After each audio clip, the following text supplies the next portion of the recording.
ಪ್ರತಿಯೊಬ್ಬರು ಕೂಡ ಮದುವೆ ಬಗ್ಗೆ ಸಾಕಷ್ಟು ಕನಸನ್ನ ಕಂಡಿರ್ತಾರೆ. ಹೀಗಾಗಿ ಸಾಲ ಮಾಡಿ ಆದ್ರೂ ಅದ್ದೂರಿಯಾಗಿ ಮದುವೆಯಾಗ್ತಾರೆ.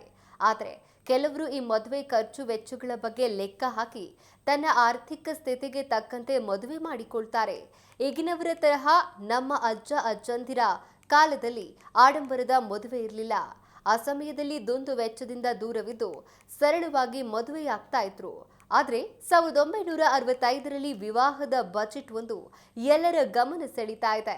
ಹೌದು, ವ್ಯಕ್ತಿಯೊಬ್ಬರು ತಮ್ಮ ಮದುವೆ ಟೈಮ್ನಲ್ಲಿ ಎಷ್ಟು ಖರ್ಚಾಗಿತ್ತು ಅಂತ ಡೈರಿಯಲ್ಲಿ ಬರೆದುಕೊಂಡಿದ್ದು ಈ ಬಗ್ಗೆ ವಿಡಿಯೋ ಮಾಡಿ ಹಂಚಿಕೊಂಡಿದ್ದಾರೆ.